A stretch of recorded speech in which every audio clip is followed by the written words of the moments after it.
Hello, welcome to Unit 7 of the AP Environmental Science course. This unit is on global change, and we will begin here by talking about ozone as it shows in the picture.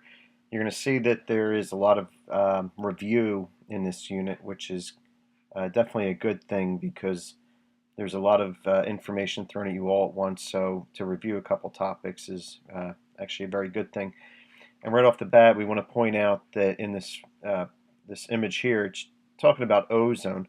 Ozone is the same molecule no matter where it occurs in the atmosphere, but in the stratosphere, that is considered the good ozone. The ozone layer protects us from ultraviolet light, but unfortunately, ozone is also involved with pollution in the troposphere, more where we live and much closer to the surface of the planet.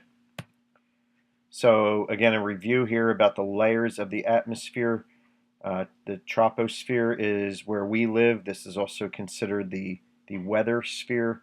Water vapor really doesn't get into the stratosphere too much, and if of course the areas above that do not have really too much water vapor either. And the temperature differences are what's significant. So at sea level in the troposphere, if, for example, the temperature was 0 degrees Celsius, as you go up in elevation up to the tropopause, and these pause, that is the barriers between one sphere and the next. The tropopause is easy to find out because as you rise up in the tropopause, the temperature decreases, pressure is dropping, molecules get further apart, and this is endothermic, so it does get cooler. In the stratosphere, however, temperature does start to warm up as you go up, and from, for example, -52, it will increase all the way up to -3 when you get to the stratopause, and that's sort of where our story in this unit is going to begin, and that is with the ozone layer, which is not the entire stratosphere, but really just a small layer inside of it. And that 25% of the atmosphere would apply just to the stratosphere. The mesosphere, thermosphere, and the exosphere, that's the other areas as you go up, but it's unlikely that you would really have to know that. So the formation of ozone, this picture, it says EUV, and I've not seen that kind of terminology before. I don't even know what the E is standing for there, but UVC is really what's relevant. Recall that ultraviolet is the photons that are higher in energy than visible light. So just past violet is ultraviolet, but then that is further divided into UVA, UVB, and then UVC, and that's what I just stated is in order of increasing energy. So the part that's closest to visible light would be UVA, the part that's closest to X-rays would be UVC, and O2 will completely absorb UVC, the very highest energy photons in the stratosphere, so they don't even reach the top of the stratosphere, let alone the surface of the planet. So ozone is just an allotrope of oxygen. It's found in the Earth's upper and lower atmosphere, meaning in the stratosphere as a good thing, and in the lower atmosphere in the troposphere as a pollutant. So ozone is created because when O2 molecules absorb the high energy UV light, it will actually break the bond and separate the two atoms, separate them away from each other, and one of these atoms will join with an O2 molecule and form an O3 molecule. And in this image, they're showing both atoms joining with an O2 molecule to form an ozone molecule. And in reality, maybe that's what happens, maybe it doesn't. But that's the general idea here, is that UVC breaks O2 molecules. And when this bond forms between the O atom and the O2 molecule, it releases a little bit of heat, and that's what makes the stratosphere a little bit warmer than the upper part of the troposphere beneath it. The stratosphere, the upper ozone, so this is the good ozone, it's 15 to 30 kilometers above the Earth's surface. The ozone, so the O2 is what completely absorbs all of the UVC, but ozone itself can absorb UVB. Now, there's not enough ozone to absorb all of the UVB that comes from the sun through the atmosphere, but it does definitely lessen and absorb a lot of the UVB rays from the sun. So the ozone layer is being destroyed by CFCs and other substances, and the ozone depletion is progressing globally, except in the tropics. Ozone depletion happens in the above the poles at the highest amount, and has to do with the cold, and the above the warm parts of the atmosphere, it really doesn't happen as much. So the other type of ozone that we have to talk about, the so-called bad ozone, where it really is the same O3 molecules. It's just a matter of where it is in the atmosphere, and when ozone is lower in the atmosphere, that's a pretty bad thing. So the ground level ozone is not emitted directly into the atmosphere, but it is created by the chemical reaction of oxides of nitrogen, the so-called NOx, NOx, and volatile organic compounds in the presence of sunlight. So notice that there are three things necessary for the formation of this ground level ozone, and that is the nitrogen oxide compounds. Mostly these come from as a pollutant from automobiles. VOCs could come from anywhere. It could be unspent gasoline that comes through the car's system. It really, volatile organic compounds is not a single compound, but could be hundreds or even thousands. And the last ingredient is sunlight, and you know what that is. So ground level ozone ingredients. So the precursors, you need a carbon-bearing molecule, the so-called VOCs. Could be, they're saying carbon monoxide, methane, and VOCs, but any one of them could be the carbon source. The oxides of nitrogen, these come from cars, from the cars especially at highway speeds, and then sunlight creates O3 molecules. So the difference between them, too much ozone in the troposphere, cars, trucks, power plants, and industry all emit air pollution that forms ground level ozone, although cars are kind of considered the primary culprit here. And ozone is a primary component of smog. So the ozone itself, whether or not it's hazardous, what we're going to be talking about here is smog.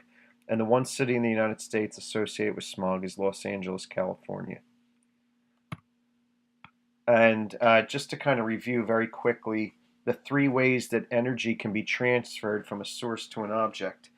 And the three different ways are radiation, convection, and conduction.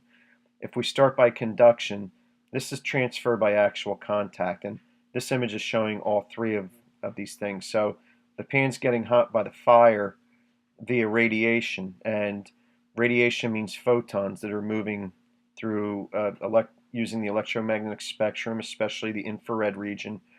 Heat is moving in the form of photons from the fire to this pot, and within the pot it's showing, for example, water, and the water at the bottom of the pot will get hotter, begin to expand, and then as it expands it becomes less dense, and the hot water will rise to the surface, and the cooler water goes to the bottom where it can now be heated, and you get a constant motion. So without any stirring, you would get a convection cell where water will move from the bottom of the pan rising to the top and then back down again.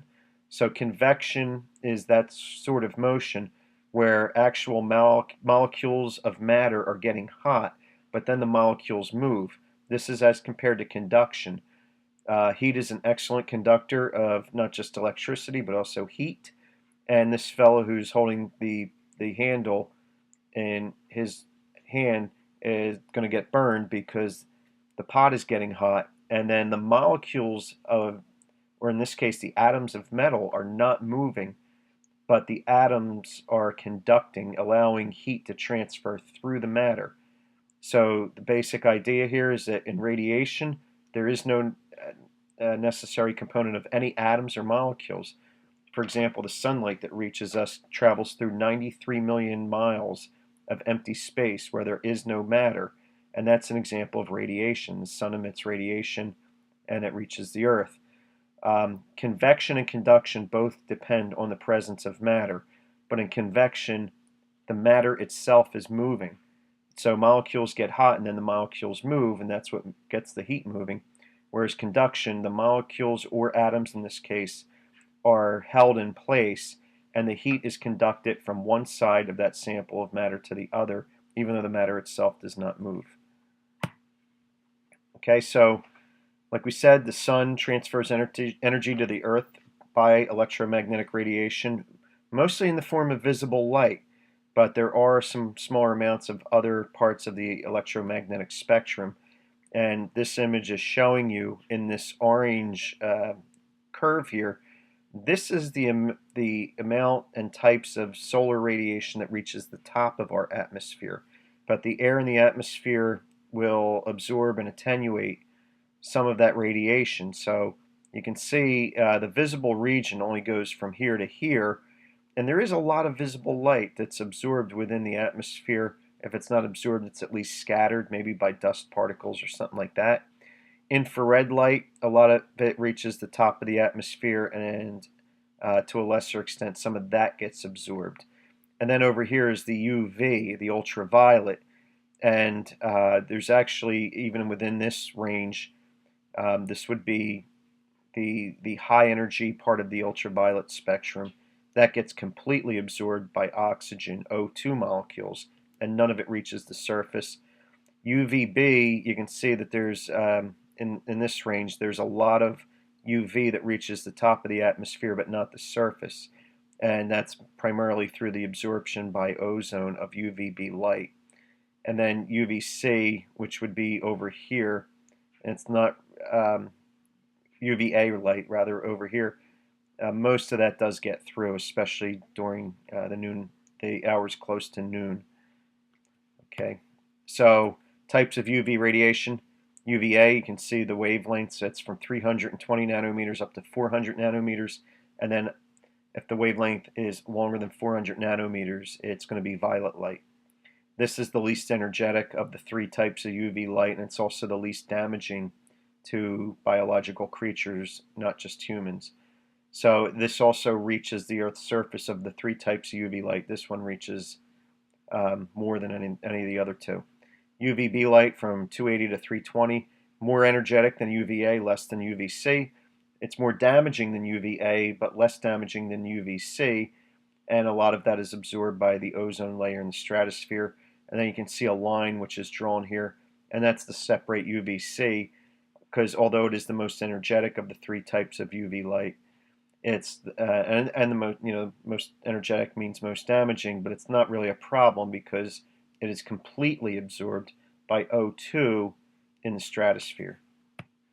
So the effect of ultraviolet light, this graph on the left is showing sensitivity of DNA to UV damage, and the relative values, it's really just showing that UVB light is a lot more interactive with DNA and can cause damage to DNA in your skin than UVA. So this is the less energetic end of the spectrum. This is the more energetic.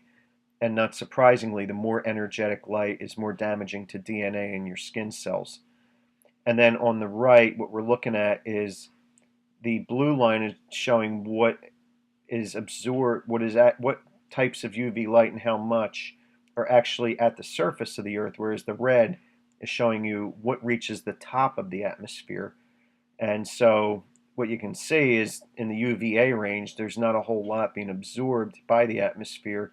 UVB, there are certainly molecules that are absorbing, interacting, and squelching all that UVB light, and you can see that by the time you get to maybe around 295 nanometers, anything more energetic than that is completely gone, absorbed by O3, the ozone.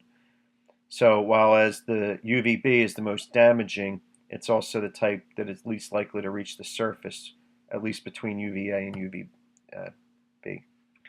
Biological effects of UV radiation. The consequences depend on the energy associated with the radiation, length of time of exposure, and the sensitivity of that organism to the radiation. So, and in the picture here, it's showing a brand of sunscreen called Blue Lizard. It's from Australia. This bottle itself is just not just marketing, but the bottle will turn blue when exposed to UV light, just to remind you to use this product. Australia presents an interesting circumstance because Australia is an area that gets a lot of sunlight because it's around 30 degrees in latitude, so not too far from the tropics. And the people who were originally living there, the Aborigines, are very dark-skinned people. But then Australia was settled by English people, and England is closer to the 50 degrees latitude area up to 60. And when the people in England have evolved to have little skin pigmentation because there is not so much direct sunlight at that latitude, and when they settled in Australia, what they found is they're very sensitive to the extreme sun there. And Australia, at a certain point, had extremely high rates of skin cancer due to that, due to taking people with pale skin settling the area. So the interesting consequence of people migrating based on moving to an area with a lot of sun, even though their bodies were not equipped for it, so they can get around that by using sunscreen. So the energy associated with the radiation, obviously UV light is more energetic. Length of time of exposure, so don't stay out in the sun too long and you won't get burned. And the sensitivity of the organism to radiation, whether it's an Englishman or some kind of organism that doesn't have really any pigmentation, will be much more sensitive to radiation. Skin cancer comes in two varieties, and melanoma is the deadly form, and it's linked with the intensity of the UV radiation. And we'll talk about more of the two different types in a minute. Uh, whether people have come up with a UV index, and it's a scale, you would kind of think it's 1 to 10, and it's rare in New Jersey that we get into that 11 or plus range, but you can get this from a weather forecast, and it'll let you know how much you're going to be at risk of getting a sunburn or something like that. So the low end is a 2, and they're just saying if it's a bright day, wear sunglasses. But people sometimes underestimate the snowy days, that snow can reflect light, including the UV light, which can cause a burn when you're skiing or something like that. And it goes all the way up to, you would think that maybe 9 or 10 is the maximum. You're supposed to avoid the sun between 10 and 4, and that's when the sun is the most intense, especially between 10 and 2. So if you're planning a beach day, maybe you can just take off during these hours and walk the boardwalk or stay out of the sun somehow. And SPF of at least 15 plus, it goes all the way up to 50 and even higher numbers than that. So depending on your sensitivity, you can use a higher or lower SPF than that. If it was 11, you're probably not in New Jersey, and I suppose you could burst into flames in a very short period of time. Okay, so ozone, again, it's a good thing in the stratosphere, but it's also suffering because of damage, really just by actions of humans releasing chemicals that destroy the ozone. And chlorine and bromine containing hydrocarbons have been used for a lot of different purposes. Carbon tetrachloride is used as a cleaning fluid, such as dry cleaners would use the carbon tetrachloride, maybe a spot remover in carpet. Methyl bromide is used as a pesticide, and then the CFCs, which were used as refrigerants, propellants in an aerosol can, and also as in the old, not really so much anymore, but it used to be used in the production of styrofoams.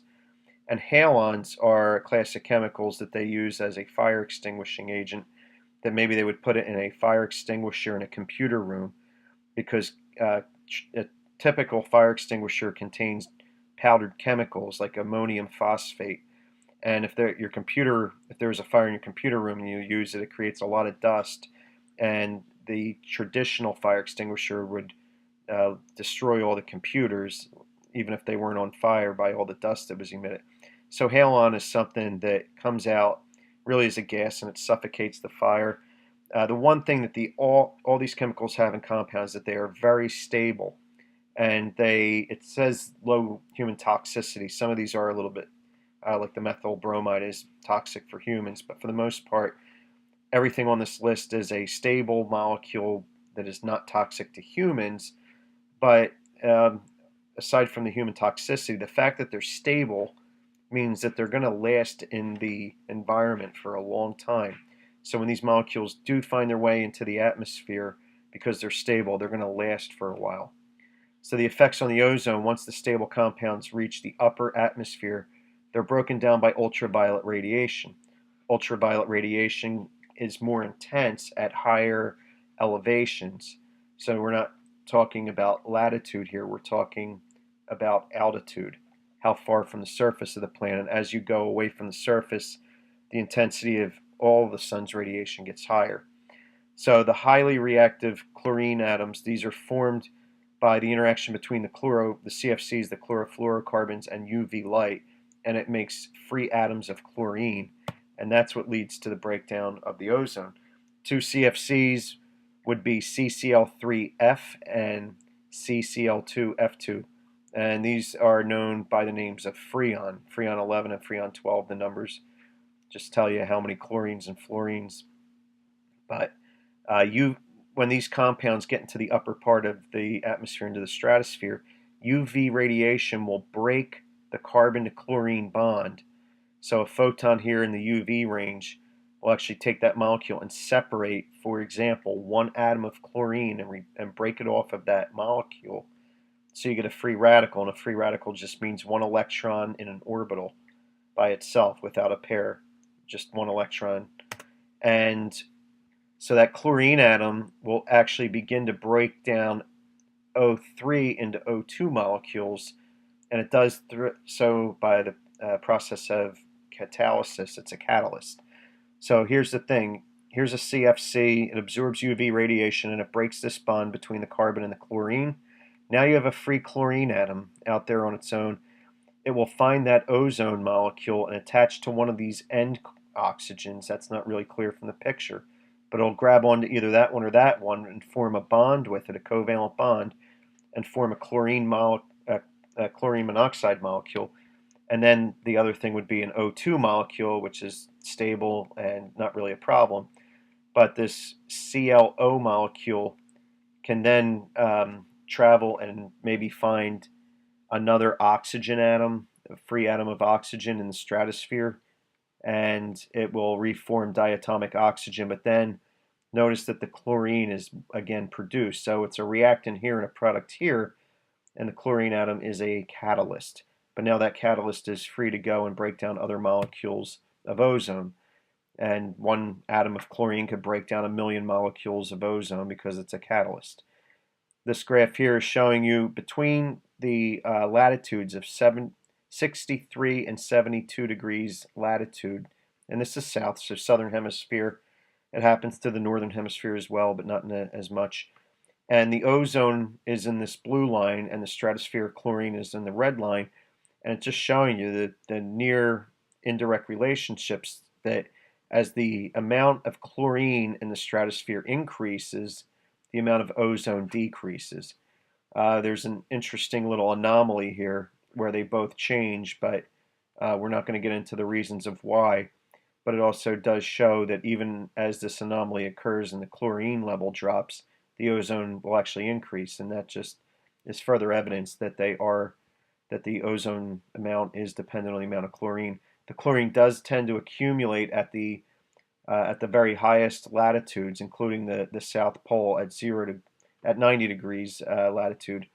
And so as you move further and further toward the poles, you get a higher concentration of that, and unfortunately means a lower amount of ozone.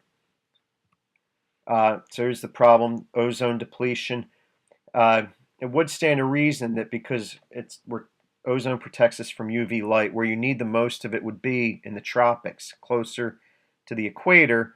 And here you have 275, and the unit here is Dobson units. We won't get into it, just know that it's just a relative amount. The higher the number, the more ozone. Over here, you have this area not too far from the South Pole, where there's actually a little bit higher of an amount, but then very close to it, directly above the South Pole, is the so-called ozone hole, the hole in the ozone layer. And you can have amounts here of 125 to 150. And so this is the hole in the ozone layer. Notice that at the North Pole, this is not showing really any hole in the ozone layer. So this is in September. And what that means, that's you're sort of at the end of the summer in the northern hemisphere, but you're at the end of the winter here. So the colder temperature is actually what causes, with the chemical reaction, it works better at a colder temperature.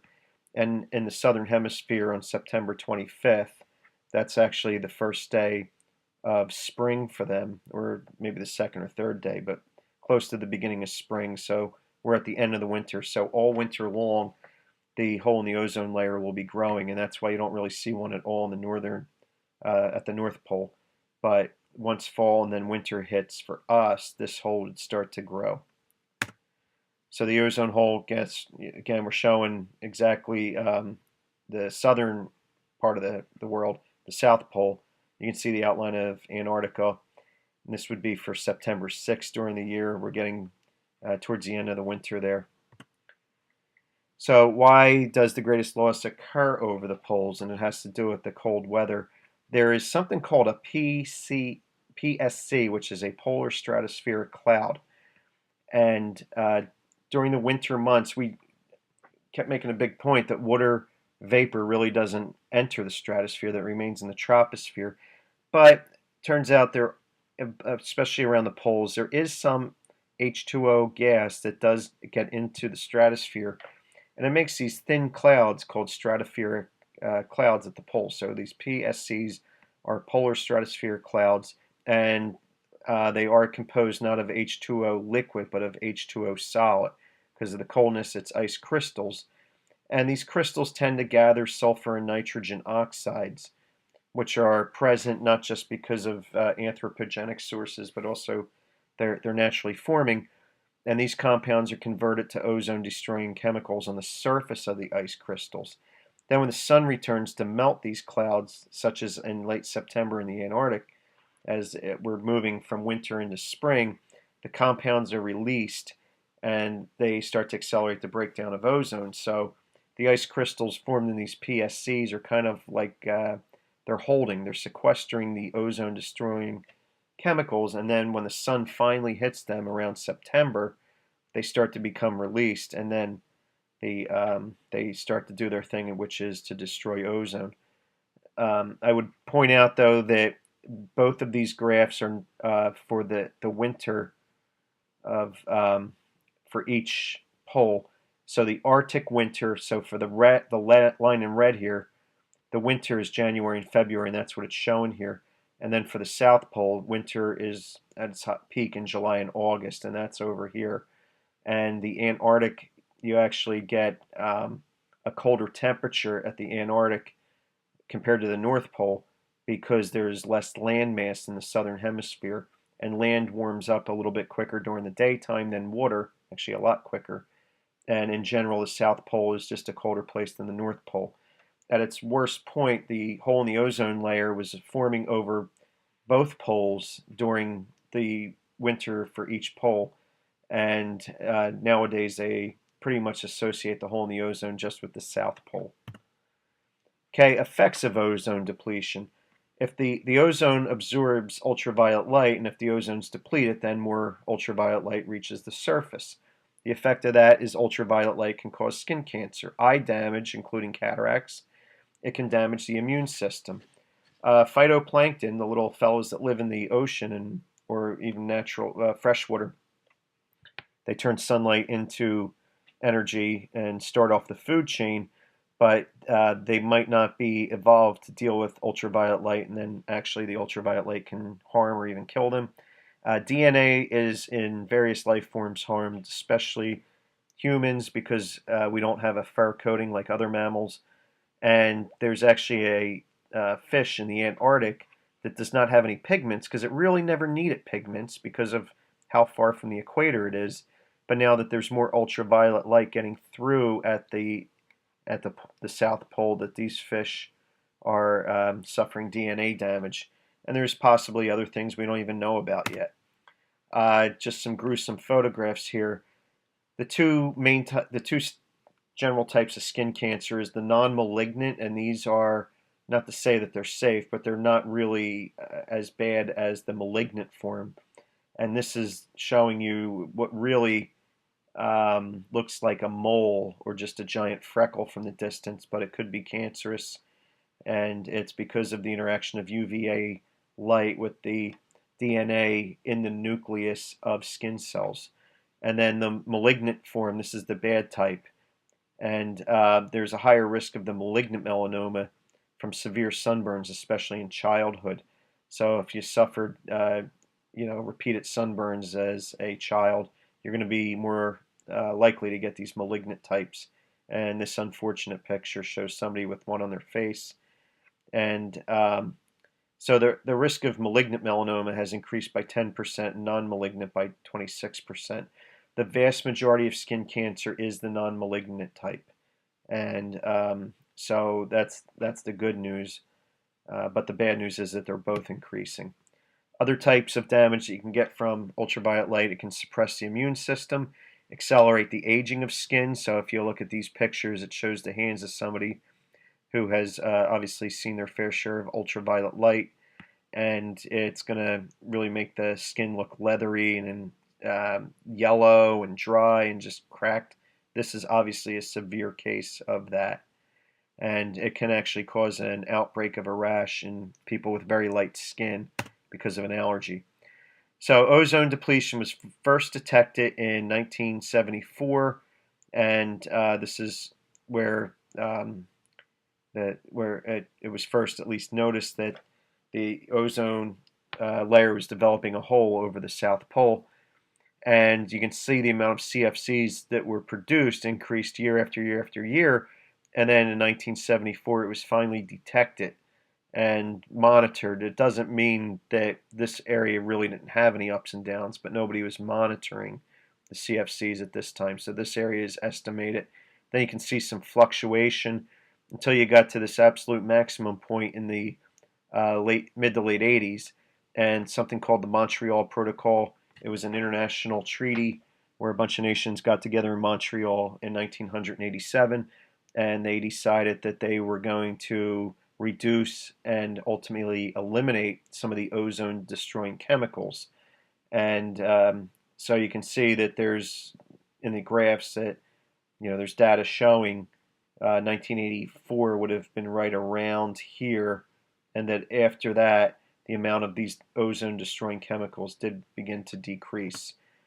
And one alternative to using CFCs, whereas a CFC is say a methane molecule that is only connected to halogens, just replacing one of those halogens with a hydrogen makes the molecule less stable. And that's a good thing, because if the molecule is less stable, then when it gets into the atmosphere, it'll react with gases in the atmosphere and break apart, and then it will be removed from the atmosphere, probably get into rain clouds and jump onto a water molecule and be brought to the surface, where it's not nearly as hazardous as it is in the atmosphere.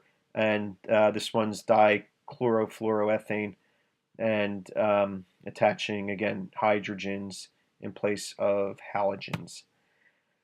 So last thing we'll mention here is the Montreal Protocol of 1987. There were 196 nations that agreed to cut CFC production in half by 1998. And this is actually an environmental success story, especially when they realized that it was easy to use alternatives to CFCs. They agreed to even make deeper cuts and move up timetables, as the alternatives were found to be cheap, not as expensive, and more readily available than they had hoped for. And the industry shifted it to safer alternatives, mainly because the 196 nations that agreed to this made them illegal and kind of forced them to use safer chemicals. And the Antarctic ozone hole is not getting any worse, and the challenges still face us. So again, the problem is these CFCs take a very long time to come out of the stratosphere near the poles, so they will remain there for decades, and it's a catalytic activity. So at least we're not putting any more CFCs in there, and over time they will eventually come out. So this can actually serve as a model for international environmental cooperation. That is the end of this video, so please go ahead and you can take the Unit 7 Part A quiz.